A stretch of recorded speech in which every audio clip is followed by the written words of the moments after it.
Me and Joey out cruising around in Honda Talon today, checking it out, seeing just how peppy this thing is. Oh, it's real peppy. David, you want to go back and go up a hill, or what do you want to do? I don't care what we do, man. Well, let's get out of this traffic. How about that? We're at a sold-out show. Yeah, we get out of this show. We out here at Rush Offroad for the anniversary bash. I can already tell you, it has no turning radius. Just wrapped up the Pro Rock racing for the day. We packed up, loaded up, ready to go. Got offered the opportunity to take the Honda out. This is low range. Oh, it's got a high and a low. Well, that's high range now. We were in low on the way through. Oh. So that was shifting between years. So it's got, look right here on the cluster. How do I turn this around? Don't turn around no more. If you look at the cluster, you've got your two-wheel drive, four-wheel drive, hill assist, and you bump these buttons, it goes from automatic or manual, but within that, there's also this sport mode that gives it a little more pep in its step. So we're in automatic sports mode. You can see that here on the cluster, AT Sport. We're currently in two-wheel drive. We're gonna click the four-wheel drive, and we're gonna go up the hill and road. Plenty of power. Stability, suspension feels pretty good, doesn't it? We're up on the big. All right, this is gonna be a good little climb right here.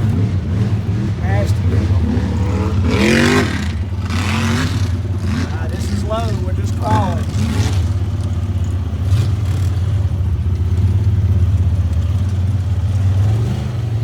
I mean, we're side hilling right here, it feels pretty stable.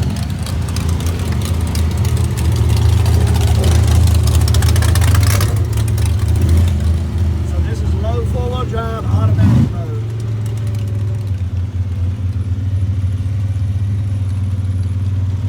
Now this is going to be a test for it.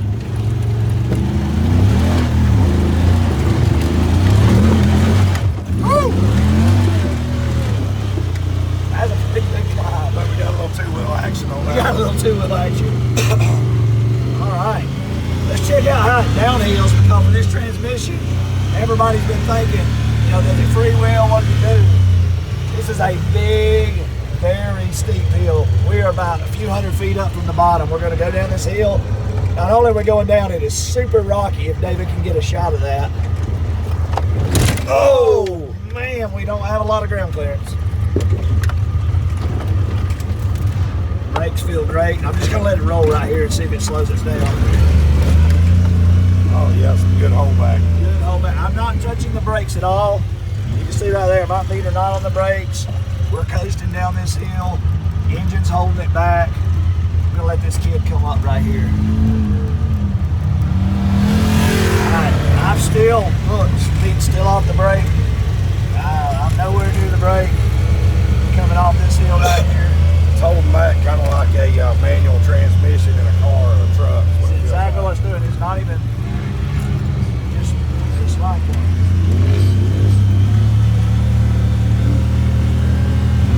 We're in high gear now.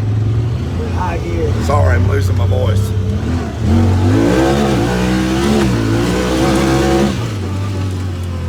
It'll absolutely get down. It's pretty peppy, guys. Pretty peppy. This thing with the turbo on it might be a little scary. I will tell you, that was impressive. I'm not gonna lie to you. For a naturally aspirated new machine with a totally different transmission than anything we've seen, I'm a little bit impressed with the range when you just put your foot in it in automatic mode. That was just straight up. All I did is mash the gas, and I will tell you, it set you back in your seat a little bit. I think you can have a lot of fun with this machine.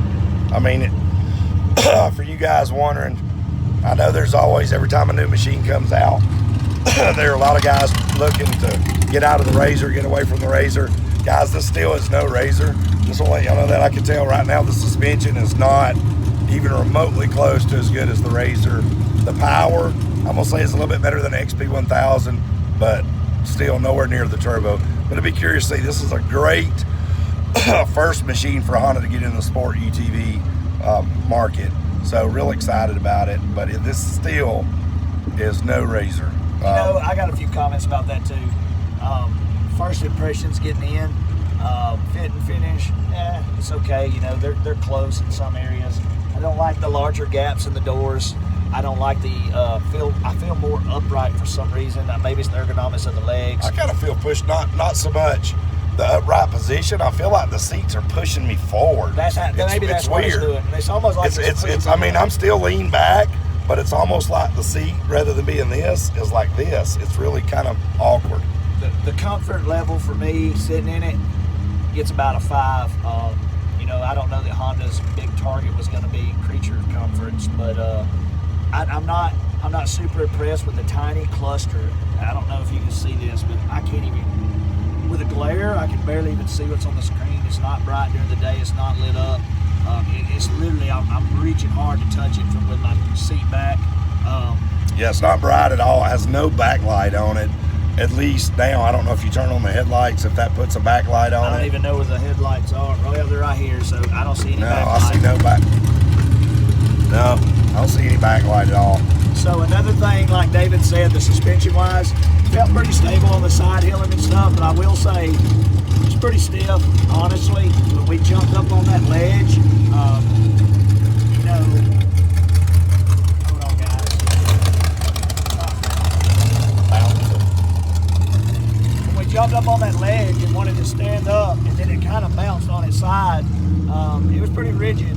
We didn't flip or anything, but I didn't feel really comfortable like I do in my races. Well, I don't feel real comfortable because I'm not holding the steering wheel. You want to drive this thing down the passenger seat, David Obtain, Mr. Razor Life has got the wheel. Woo! And what mode are you in? I have it in 4-wheel drive high sport mode. So you can see it there, automatic, sport, high. 4-wheel drive high is on. All right, you're in high, David. Are we gonna crawl in high? We're going to low. We'll crawl this little rock hill. See how the 4-5 works on it. It's part of the race course from last night.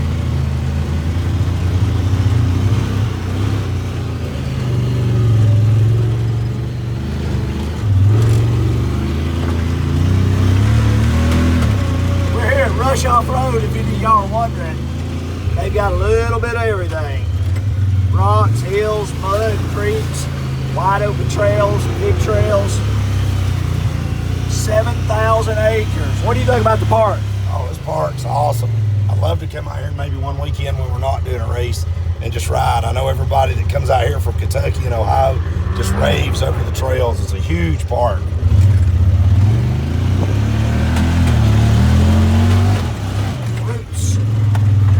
Good. It's a little rigid, ain't it? Yeah, supposed to be. Could use a little shock tuning.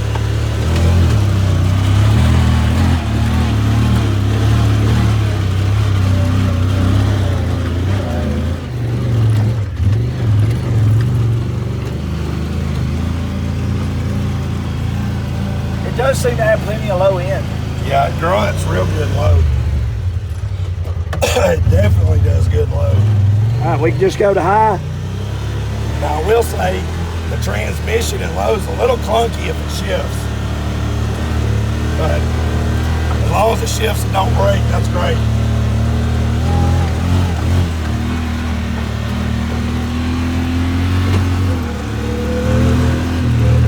It's good smooth stuff that way. And I am now starting to get a little bit of cab heat, starting to feel some heat. Yeah, it's definitely Rising coming from up. right here underneath this plate. Doesn't feel like a razor where it's coming from the tunnel. It's coming from like the cup holders, the backside, where I'm feeling heat coming in.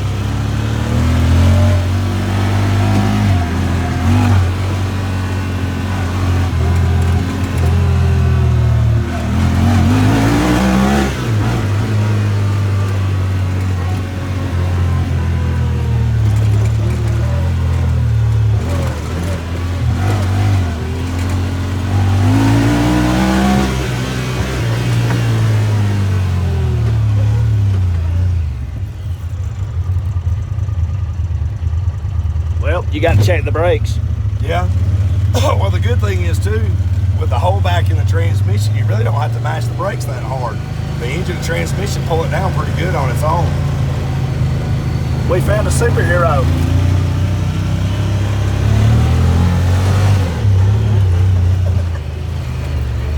just hit a mud hole in it. Let's not do that. Let's get it stuck. See, I'd love to find out how good this does in the mud, but I hate mud.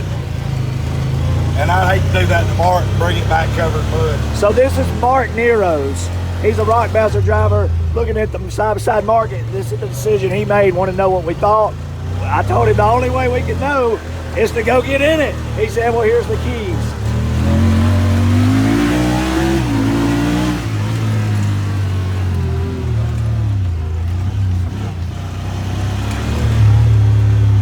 That cab heat's getting pretty serious right now. It is. Turn around, go back. Yeah.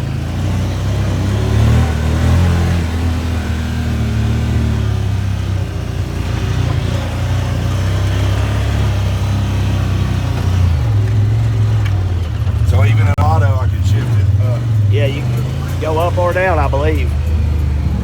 So the paddle shifters are right there.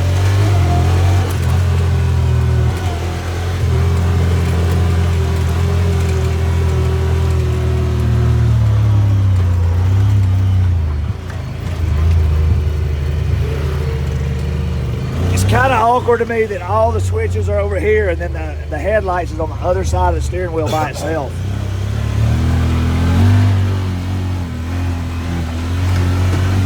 Are you having any fun? This is fun, man. I don't get to ride that much.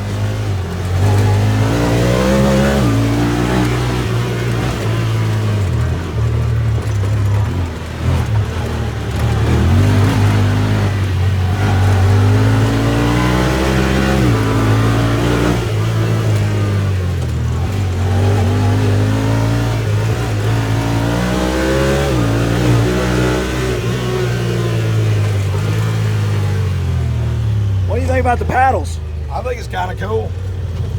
You feel like you're driving a 350Z? Well, I like it because it's holding out in gear pretty long at speed, and I want to shift up, so I'm able to go ahead and still shift it up. And then when I'm slowing down and braking, I can actually downshift to a certain speed and help it brake. So I like it. It's pretty cool.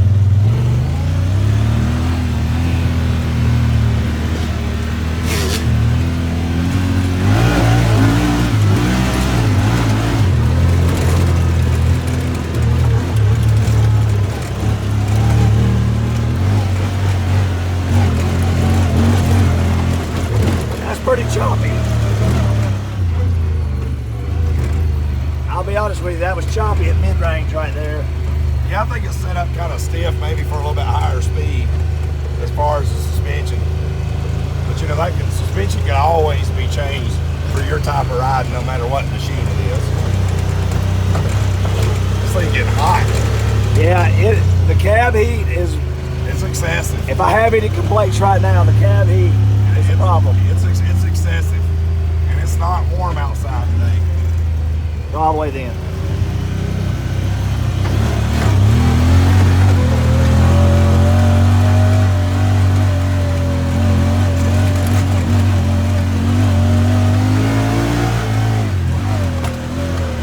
So David, you're pulling these big hills at slow speeds and just go right.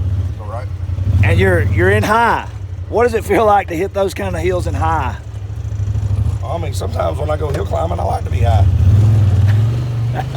I'm just kidding, guys.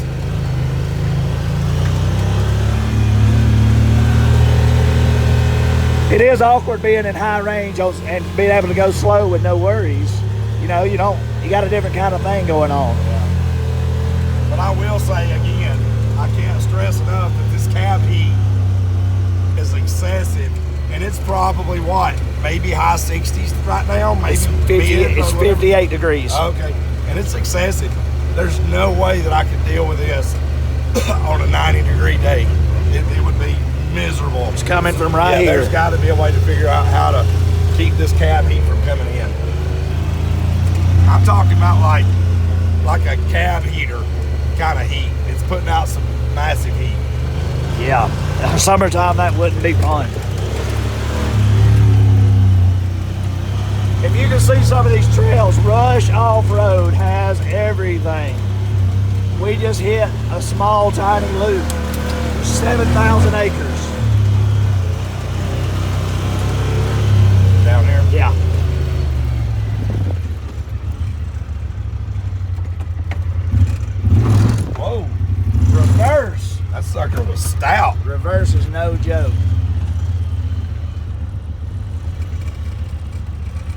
Now I will say as far as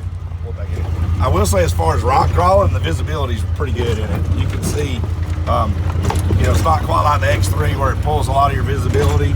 I don't know. I think it's comparable to a RZR in visibility for rock crawling.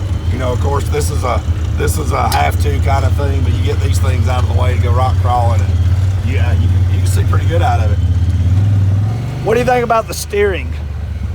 It's pretty smooth. It does not turn sharp. No. Now, it does not have a good turning radius at all. I would honestly say that it maybe turns a little bit sharper than my 4-seat Turbo S. That's a big statement, though. Yeah, that's a 4-seater, and it's long. Yeah, the turning radius is not great on it. What about brakes? Brakes are good, but I will say I'm gonna rate the brakes. Actually, I'm gonna rate the brakes as excellent, but only because of the hole back in the transmission. That just, it's amazing. Kind of reminds me of an engine brake system, like on a Can-Am Outlander. The Can-Am Outlander 4-wheeler in low, that thing would almost come to a stop on a hill without touching the brake, and it feels a lot like that. But it makes you clunky too. It's kind of weird how it makes it a weird ride. It would take some getting used to not throw your new passenger into the seat. I've been over here bobbing and weaving. Now I will say, if you get in one and throw it in reverse in a hurry to back up, it's going to throw you into the dash, so be cautious with that. All right, David, 3 things you like. 3 things I like. I think the power of being naturally aspirated is really good. It seems to have plenty of power, being a naturally aspirated machine. The transmission, I think it's kind of cool to have more of an automotive style transmission. It shifts really good and really hard. Let's see, the power steering in it is decent. It just doesn't have a good turning radius in it. The hole back in the transmission is definitely a plus going downhill. You're not going to wear your brakes out as much. All right, that's 4 things. How many did you tell me to do? I wanted 3 good, okay, and I want 3 bad. You want 3 bad. The turning radius is awful. For it to be a 2-seat machine with this wheelbase, should turn much tighter. The cab heat is no bueno. There's no way that I would deal with this thing in the summer. Be great winter riding, keep you warm, but the summer this thing's going to be, just insanely hot inside the cab. The other bad thing, I guess really I'm going to say again, is in the transmission. It's a love-hate relationship with me with the transmission. I really love it, but I also hate it because it does get a little clunky sometimes. And at high speed, it's not really shifting out when I want it to, but the good thing with that is you can use the paddle shifters and shift it out where you want it. All right, Joey, let me know what are your 3 likes about the machine? 3 likes. I like the transmission. Some of y'all may know who I am or know anything about me, but I like manual transmissions. It's not as smooth, when you're riding your RZR and the things that they've done with that platform, but it's a nice, cool, something different. It's not going to be for everybody, but it's fun. It's enjoyable. I like the visibility out of the windshield and the tops of the doors. I feel like it's comparable. It's foreign to me compared to my RZR products. But it is nice. It's a nice size windshield, and I like the engine braking, how it really applies itself. I think that can be useful in a lot of situations and saving on wear and tear. All right. Now, what are your dislikes of the Honda Talon? 100%. I do not like this factory seat. I cannot get comfortable over here. I don't know if you can see it. There's almost like there's a bulge in these side bolsters right here.